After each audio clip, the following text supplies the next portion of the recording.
Assalamualaikum warahmatullahi wabarakatuh. Selamat pagi pemirsa, berjumpa lagi dengan saya Saskia Fitriani, masih dalam program kesayangan Anda, Muslim Traveler.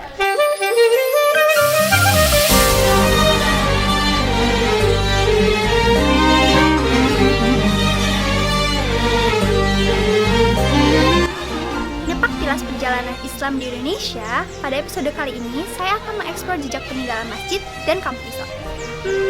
Kira-kira bagaimana ya pemirsa? Penasaran kan? Ikuti saya terus ya.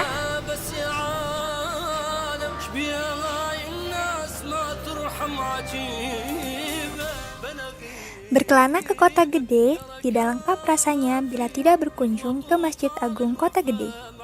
Salah satu bangunan tertua tempat beribadah bagi umat Islam di Yogyakarta.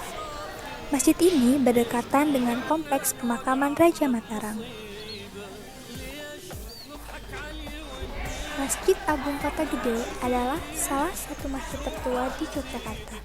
Bangunan ini merupakan masjid peninggalan Kerajaan Mataram Islam yang masih terawat dan masih dipakai sebagaimana fungsinya.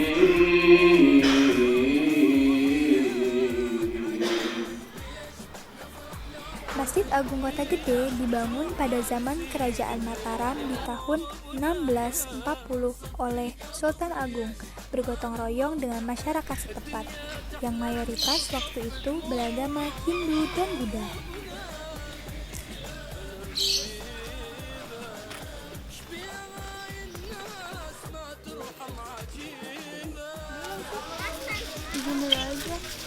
Nah, sambil jalan kita lihat kanan kiri.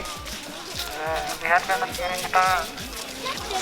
Gini semua tangannya, gini semua jempol. Kita jempolnya keburu panas cepat. Ferry. 2, 3.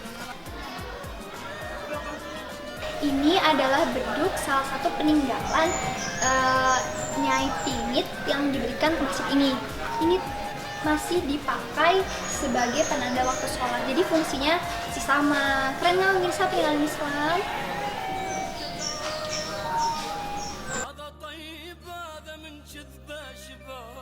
Nah, beduk ini masih berfungsi normal loh, masih dipakai untuk penanda waktu sholat. Tuh, suaranya aja bagus kan?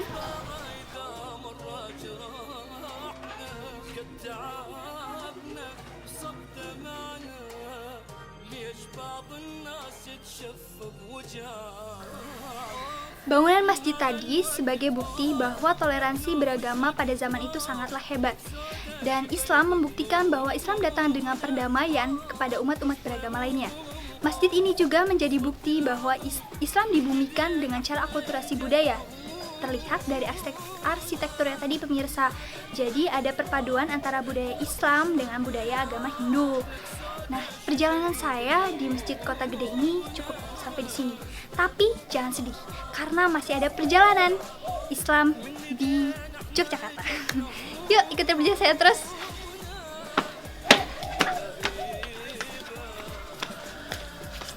Halo pemirsa, terima kasih masih bersama kami di Muslim Traveler. Nah, sekarang Saskia ada di depan Masjid Melangi yang ada di Dusun Manis, Sleman, Yogyakarta. Nah, setelah kita tadi ke Masjid Mataram Kota Gede, sekarang kita cari bagaimana sejarah dan mengapa kampung ini disebut Kampung Muslim. Yuk pemirsa, ikutin aku.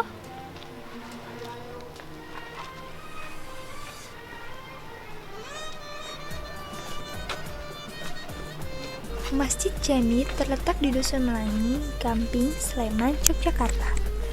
Masjid ini memiliki keunikan dari gaya arsitekturnya. Di bagian depan masjid terdapat gapura putih yang menjadi akulturasi dari agama Hindu dan Buddha. Ada sedikit yang unik dari Masjid Jami. Di sekitaran masjid dikelilingi oleh makam-makam. Masjid Jami Melangi adalah bangunan paling legendaris di dusun ini karena dibangun pada masa Kiai Nur Imam sekitar tahun 1760. Meski telah mengalami beberapa kali renovasi dan perubahan, arsitektur aslinya masih dapat dinikmati. Di antaranya adalah gapura masjid dan dinding sekitar masjid yang didesain seperti bangunan di daerah keraton. Di dalam masjid pula terdapat sebuah mimbar yang tersimpan berwarna putih dan biasa digunakan sejak Kiai Nur Imam mengajar Islam. oleh warga sekitar biasa disebut Masjid Gede.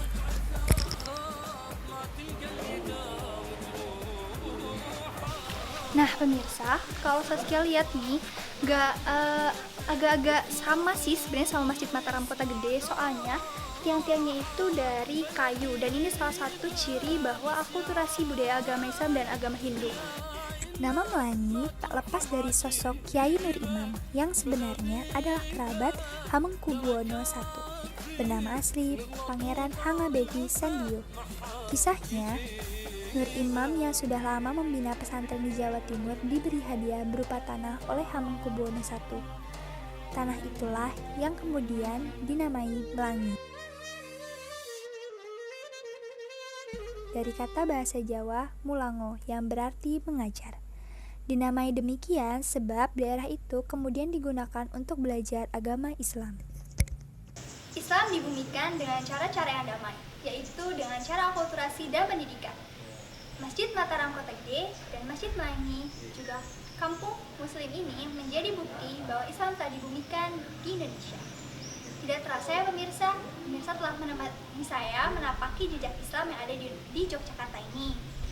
Saya dan kru yang bertugas pamit undur diri. Assalamualaikum warahmatullahi wabarakatuh.